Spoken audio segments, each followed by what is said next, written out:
과부의 두 렙돈 비유지요. 많은 사람이 많은 것을 가지고 있는 것을 하나님 앞에 드린 것보다 적은 것을 가지고 하나님 앞에 헌신했을 때 하나님이 기쁘게 여기신다. 이렇게 설교를 들으셨다면 빨리 잊어버리셔야 됩니다. 전혀 다른 이야기예요.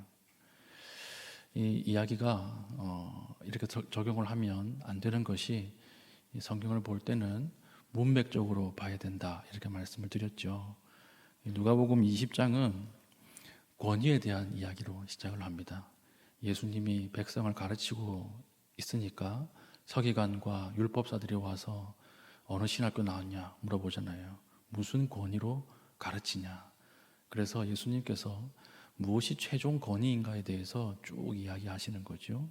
그리고 오늘 읽었던 본문은 41절에 그리스도의 논쟁에 관한 것인데 다윗의 자손이 그리스도이다. 다시 얘기해서 네가 어떻게 다윗의 자손이면서 주라고 이야기하느냐, 이걸 이제 공격하는 거예요. 그러니까 이제 예수님께서 시편의 말씀을 인용하는 것입니다. 다윗이 그리스도를 미리 바라보고 이야기할 때 주라고 이야기했다.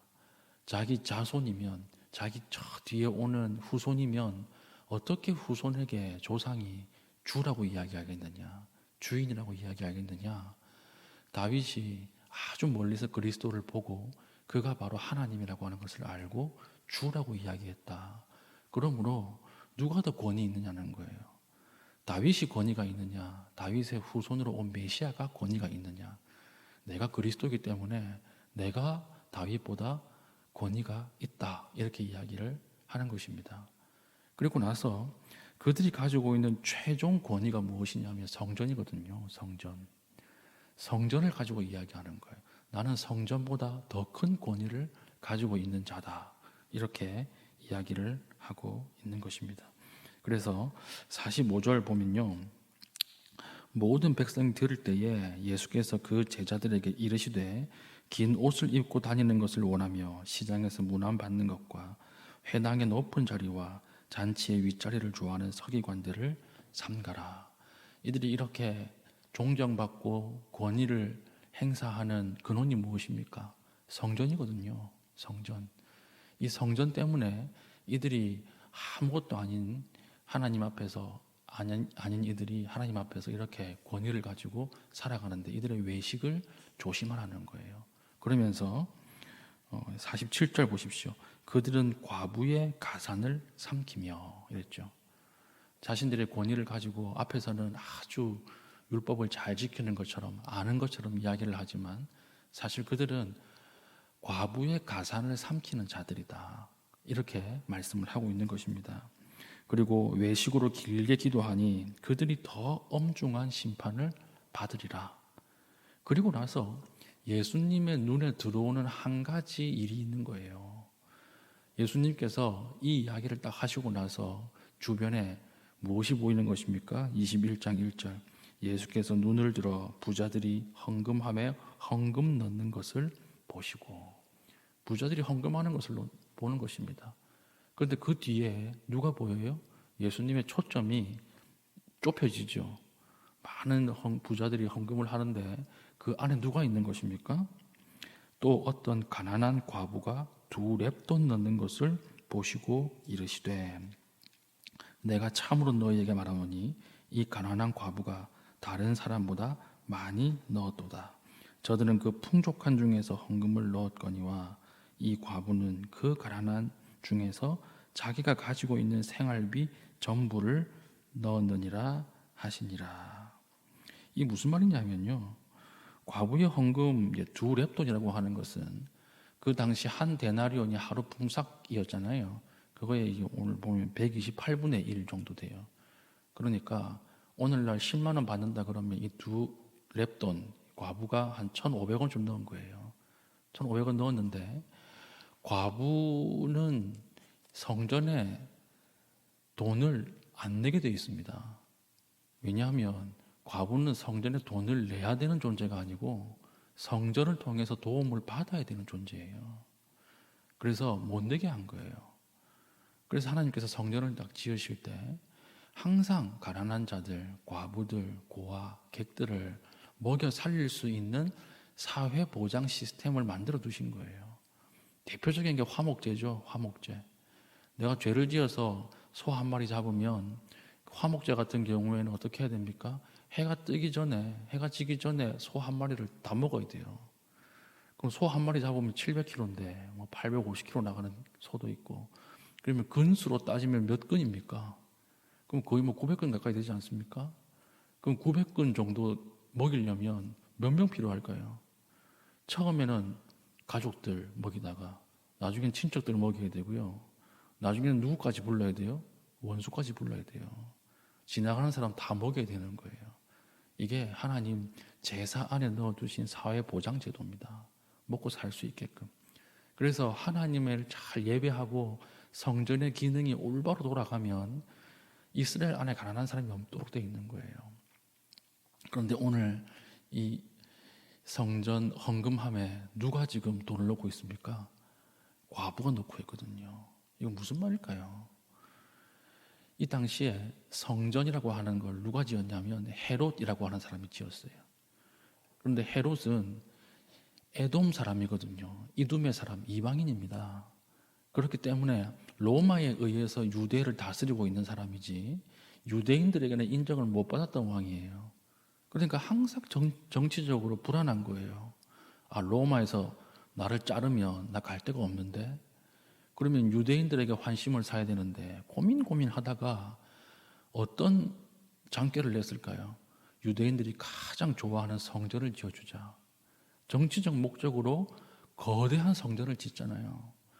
그리고 그 거대한 성전을 지을 때 들어가는 엄청난 비용을 누가 감당해야 됩니까? 백성들이 감당해야 되는 거예요. 그러니까 종교 지도자들이, 로마와 결탁한 종교 지도자들이 화려한 성전을 지어놓고 그 성전의 비용을 갚기 위해서 백성들의 피를 짜는 거예요. 가스라이팅 하는 거죠. 너희들 헌금 많이 해야 축복받는다. 하나님의 집을 이렇게 나눠도 되겠느냐? 빨리 헌금해가지고 빨리 이 빚 갚아야지. 이렇게 이야기를 하니까 과부가 그걸 듣고 안 낼 수가 없는 거예요. 그래서 예수님이 이걸 진짜 칭찬하시려고 쓴 글이면 제자들 불러가지고, 야 얘들아 너희 다 봤지? 과부는 이렇게 없는 중에도 다 냈어. 너희도 내. 이렇게 해야 되잖아요. 그런 말이 안 나와요. 여기 어떤 본문에도 예수님이 칭찬하셨다 이런 말이 안 나옵니다. 이것은 적은 중에도 헌금을 드렸던 과부의 믿음을 칭찬하는 것이 아니고요. 그 당시에 기능을 상실한 성전이 얼마나 하나님 보시기에 지저분한가, 이걸 말씀하시는 거예요.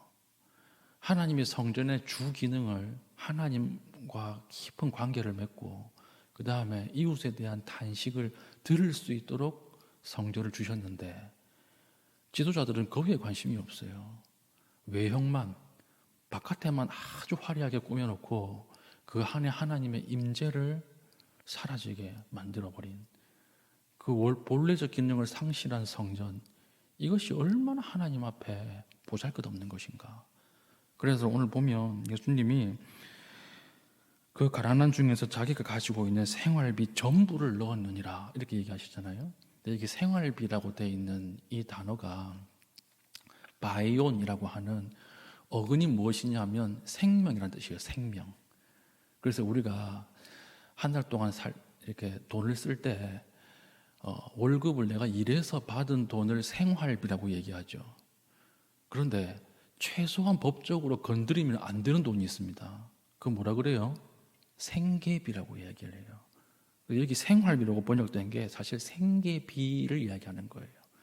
헬라어가 다릅니다. 단어가 달라요. 그런데 여기에 쓰인 생활비는 생계비를 이야기하는 것인데 예수님 보시고 너무 안타까운 거예요. 지금 도움을 받아야 될 저 과부가 자기가 드리겠다고 저 헌금 강요된 성전세를 내니까 내가 미치겠다는 거예요. 내가 미치겠다. 그래 놓고 저 화려하게 지어놓은 건물만 보고 저기에 하나님이 임재하시는 줄 알고 그렇게 있으니까 예수님 마음 찢어지는 거죠. 그래서 우리 내일 살필 본문에 보면 성전 멸망을 예고하죠. 5절에 보니까 성전 멸망을 딱 예고하시면서 어떤 사람들이 성전을 가리켜 그 아름다운 돌과 헌물로 꾸민 것을 말하매. 이 헌물은 누구의 헌물이에요? 과부의 돈까지 다 끌어가지고 고름을 짜가지고 만들어 놓은 그 예배당입니다.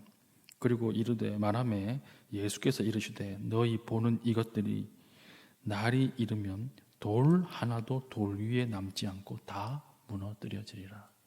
예수님이 성전을 향해서 뭐라고 이야기하고 있어요? 돌이라고 이야기하고 있는 거예요. 돌이다 이건. 하나님의 임재하는 집이 아니다. 이건 돌이다. 하나님의 임재가 떠나가고 하나님의 백성이 탄식하도록 만드는 그 탄식의 울음에 공감하지 못하는 성전은 그것은 돌일 뿐이지 성전이 아니라는 거죠. 오늘 이 얘기는 굉장히 심각한 이야기죠. 왜냐하면 우리 얘기거든요. 우리 이 땅의 교회의 이야기입니다.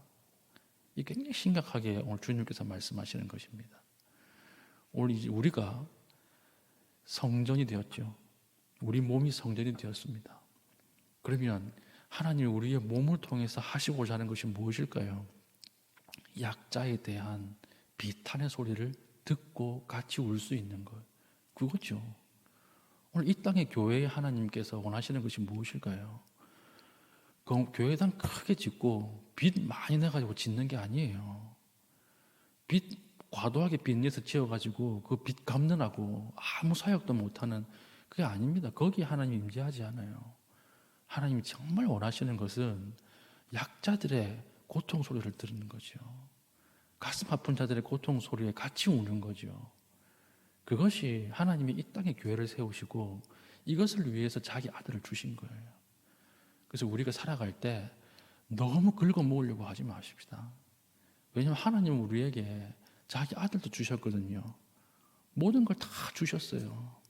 모든 걸 공짜로 다 받은 우리는 어떻게 합니까? 어떻게든 긁어 모으려고 하잖아요. 여러분 손해볼 수 있으면 손해보십시다. 그게 하나님 기뻐하시는 삶이에요. 교회도 마찬가지예요. 교회도 낭비하는 게 사랑이라 그랬잖아요. 사랑은 항상 낭비합니다. 낭비하지 않는 사랑은 어떻게 사랑이라고 할 수 있겠어요? 낭비하는 사랑, 이것이 필요한 거죠.